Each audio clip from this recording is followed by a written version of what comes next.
Good morning and welcome to the Senior Hour, which is sponsored by Comfort Keepers in-home care and advanced audiology. I'm Barbara Cochran with my co-host, Dr. Jean Dorio, who is running a little late. On your hometown station, AM 1220 KHTS, this is a show for, about, and by seniors, giving information to enhance one's quality of life. And speaking of quality of life, where's our guest this morning? He's running. Here he is. Good morning, Barb. Hey, it's like I've never seen you. I know. You were just on my show on Monday. We have to stop meeting like this, you know. That's crazy. Crazy. And it looks like we're sitting across the room from each other, but we're waiting for the illustrious Dr. Jean Dorio, who is stuck in traffic on his way. But I'd like to, for your listeners who didn't tune into our show, I'd like to just pick up where we left off because I think our show together on Monday was pretty awesome. Thank you. I think so too. So it was interesting being on the opposite side of the track, too. Yeah. we were in the same seats. It's just the hats changed, so to speak. Yeah. So we were talking about inflammation. A lot of the listeners of the senior show are dealing with inflammation on a regular basis, and the advice from their medical doctors may not be the best way to handle it. First of all, the over-the-counter medication that everybody pretty much just thinks is for granted, that everybody has to take either a daily aspirin or some form of ibuprofen or naproxen or acetaminophen just to get through the day for their aches and pains. What a lot of people don't know is that all non-steroidal anti-inflammatory drugs, NSAIDs for short, which covers that whole group of over-the-counter painkillers, actually destroy joints. And nobody tells you about that. And the way that does it is that there's a chemical, a building block inside the joint itself called glycosaminoglycans. And non-steroidal anti-inflammatory drugs inhibit the production of glycosaminoglycans, essentially shutting down joint repair from the inside out. That's a nasty little side effect that most people are taking this medication for joint pain that nobody talks about. It's not in the commercials, it's not in the advertisements, and it's certainly not when you ask your doctor if it's right for you. That topic doesn't come up at all. No, that's very true. And for 6 years, once a week, I had a shot of methotrexate. Okay, that's a lot more serious than over-the-counter pain reliever. That is actually cancer medication. That's cancer chemotherapy. That's true. However, one of the side effects is cancer. Sure. One of the possible side effects lymphoma. Is lymphoma. Yeah. And I got that. I got lymphoma. Yeah, it's actually quite common. That's what I'm hearing. Yeah. And you see Enbrel is the same thing. Yes, it is. The famous golfer is suffering from psoriatic arthritis, and he takes Enbrel. Right. And I think, a possible side effect is lymphoma. Yeah. And they're beginning to elaborate more on those side effects now, because I think by law they have to. Yeah, and that is really the only reason. I don't want to get too controversial about this, but people just don't know. People don't know until it hits the headlines, and even then it's buried in the headlines. Vioxx was known to be extremely dangerous by its manufacturer, Merck, which is a major pharmaceutical company here in the United States. In its trials, they saw that it was killing people, and it got through the FDA anyway. And then when all of the reported deaths from this product started pouring in, they had no choice but to pull it off of the market. In that period, the most conservative estimate is 50,000 people died from a known dangerous product, and there are internal memos in Merck, the pharmaceutical company, saying that any whistleblower needs to be dealt with, needs to be shut down as prejudicially as possible, and that is totally discredit, if not get rid of. Fired. No medical doctor. Any medical doctor that spoke out and said, this is hurting people, this is killing people, they had to be publicly discredited by any means necessary. And these are internal memos of the pharmaceutical company that got exposed. And yet Merck Pharmaceutical is a darling of the industry. And Purdue Pharma, our lovely manufacturers of OxyContin, makes $3 billion a year on OxyContin, and are responsible again for 50,000 deaths every year. And this is okay. So to put things into perspective, 65,000 young men died in Vietnam, and there was rioting in the streets, and we got pulled out of Vietnam. 50,000 people die every year from OxyContin, and Purdue is still a darling of the industry, making $3 billion a year off of that product. Well, they're a darling because they're making money and they influence the lobbyists, and they're a special interest group. Yeah. So that it's not so much they're a darling, they're bought their way into being a darling. And that's our problem. Yeah. It's the money that they've generated through the medication they've sold, surreptitiously affecting many of our patients like seniors. Yeah, that's exactly. You missed the first couple of minutes, but welcome aboard, Dr. Oh, Dorio. thank you. But I did listen to the last part of your show on Monday, and so I heard that, and then the beginning of this until I started getting paged again. But the problems that we face here, and when you have especially back problems, we are so inculcated with the idea, especially from television, that we are going to take a drug for this. Yeah, hey, that's the easy way out, as opposed to trying to rectify it in a simpler way that's long term, as opposed to having side effects and getting addicted and maybe getting in an accident or dying from it. Yeah. So what people don't know when they see that bucolic commercial of all I have to do is take these 2 pills instead of having to take these 6 pills for all day long relief, is that we already know that it damages the joints, it damages the intestines, it damages the liver, it damages the kidney, and over time it actually increases the frequency and severity of pain, causing you to automatically step up a notch and go to the next level of medication. These are not theories. These are this is the way physiology works. This is an absolute fact. They don't talk about that in the commercials. So most conservative estimates, besides everything I just said, the most conservative estimates are that nonsteroidal anti-inflammatory over-the-counter painkillers are responsible for 5,000 hospital emergency room admissions every year. That's the most conservative. There are estimates out there that are 3 times that. And a lot of those people don't make it out alive because some of these over-the-counter things that you can buy in the aisle of the supermarket do 2 things simultaneously. They compromise platelet activity, which is your clotting factor essentially, and they poke holes in the mucosal barrier, the surface linings of your digestive tract. So the combination of the 2 things lead to internal bleeding, essentially. And then you have to take something else to stop that. Yeah. Or be hospitalized. Yeah. Or be hospitalized. Which is the likely thing from the result of this. And these are side effects of medications. And the tried and true way of deciding whether something is a side effect or not is through the use of the medication through experimentation.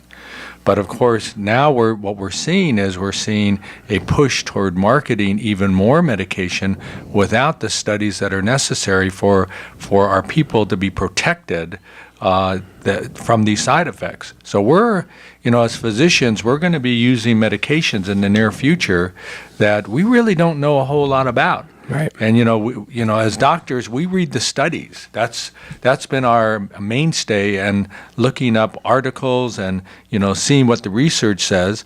But nowadays, it's not. They come into our office and they market it heavy duty, giving us the positive things, throwing in a lunch at the same time, and we somehow get convinced, well, we're going to use this medication.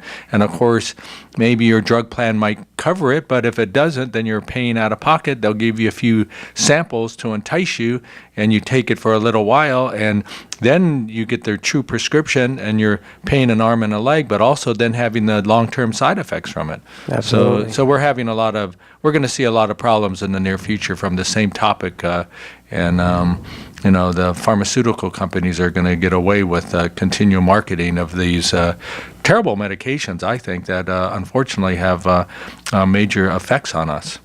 Absolutely. And what is never talked about, because everybody is all about convenience, expediency, let's streamline this process. Let's put it in, the green light. Let's green light these medications that are not properly vetted. And once it's in the system, it's hard to get a handle on until the lawsuits outweigh the profits, essentially. That's the tipping point. And the consumer has no idea that any of this stuff is going on for the most part. They're trusting that their doctor has been properly informed about this. Mm-hmm. And in many instances, that is not the case. Mm-hmm. They're getting lied to. The doctors are given misinformation intentionally. And anybody who sees that, hey, wait, there's something wrong with this. Maybe I should speak out. The pharmaceutical companies go after those doctors and make an example of them. You're saying, this whistleblower is just a troublemaker and needs to be ostracized. Absolutely. And, the biggest thing I feel that has been our problem with, as physicians, we were told that these pain medications were not addicting. And for several decades, that has gone on. Mm-hmm. And we know that, we worry about marijuana being a gateway drug. There's no doubt that some of these analgesics, prescription analgesics, have been a gateway drug Absolutely. to addiction. And further addiction, going on to cocaine, heroin, and everything else. So, no, as doctors, we're not told about these things. We're reassured, and it's been, documented and put out there now, showing how the physicians were told, "You're fine, don't worry about it." And then, a few years ago, they turned the corner and said, no, they're addicting, and all of a sudden they cracked down on everybody, but they started to crack down on physicians, and at some point, because there were some, of course, in every profession that don't have scruples, and they were just writing scripts to anyone. And that's inappropriate too. So they've cracked down on them, narrowed the field, but still, for my pain management patients, I'm having such difficulty trying to write a prescription, and a intermediate drug company is telling me, no, you can't give this prescription to this patient, even though the patient's been on it for 10 years. So the other day, I was talking with a company. I said, oh, that's fine. My patient's now going through withdrawal because you haven't sent the medication. And guess what? They sent the medication right away. But these are the kind of hoops that I have to jump through, and many doctors have to jump through, and we're scrutinized, and I'm fine with that. But unfortunate part is that these medications are addicting, and Absolutely. They did not tell us that. And you had to, I'm one who assumes that it was, and I've been very careful with my pain management patients, but, others are not. And, I think that, as a society, we have to turn around and say, hey, let's get a handle on this, but let's yank out the profit motive people, and let's make sure that the public is safe in taking these medications. Absolutely. And here are some things that you need to know before you ask your doctor if this product is right for you.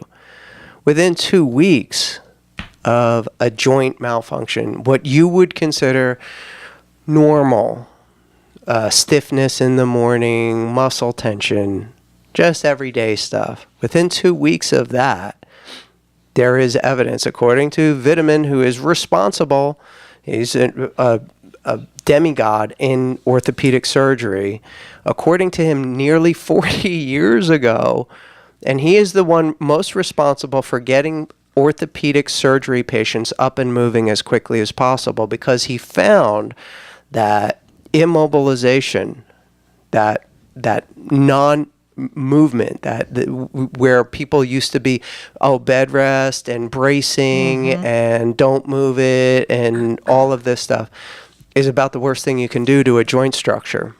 And so he got people up and moving instantaneously, because within 2 weeks there was evidence of arthritis.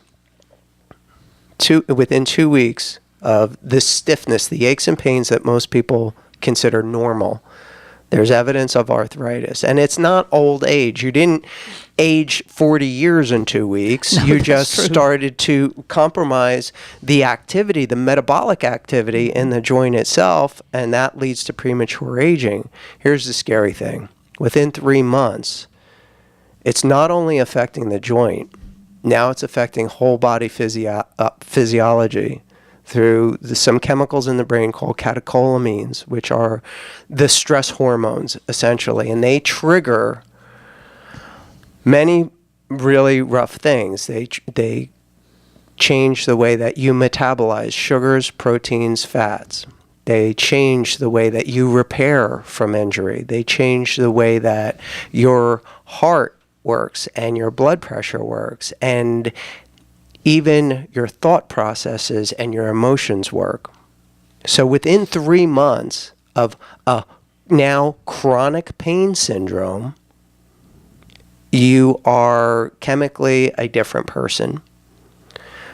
And in 2009, the Nobel Prize for Medical Research was awarded to 3 individuals who all came up with the same finding, and that is that chemical shift that happens after 3 months of chronic pain starts aging you at a genetic level. Interesting. There's these things called telomeres that stick off the end of every DNA structure. And when you're young, these telomeres are these long extended branches, and this stress chemistry starts burning them up and shriveling them up, so you start aging prematurely. I'm trying my best to keep my telomeres intact, though. There you I know Barbara is. I've got great telomeres right now. And then here's the weirdest thing. Northwestern University, they kind of know something about research, medical research there. They found that at the 12-month point of this chronic pain syndrome, at the 12-month point, your brain starts aging at a year for every month. 12 times faster than normal. The thinking part of your brain shrinks volumetrically. You start losing gray matter, cortical gray matter, at 1 year for every month of chronic pain from that point forward. But you're saying that it could start from immobility. Exactly. Yeah. You don't even have what most people would consider pain until you cross that threshold where you've messed up the hormones. Once you've messed up the hormones, then the stress physiology kicks in and all your alarms start going off.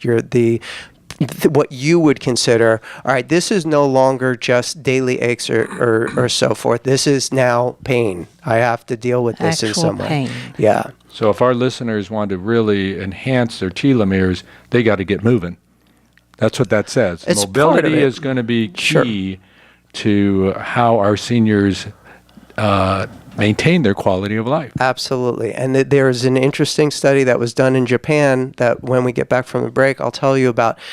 Exercise can take anywhere from months to years to turn this process around, but we've discovered something that can turn it around almost instantaneously. Ooh. Wow. I'm excited to get back from the break. I'm Barbara Cochran with my co-host, Dr. Jean Dorio, on your hometown station, AM 1220 KHTS.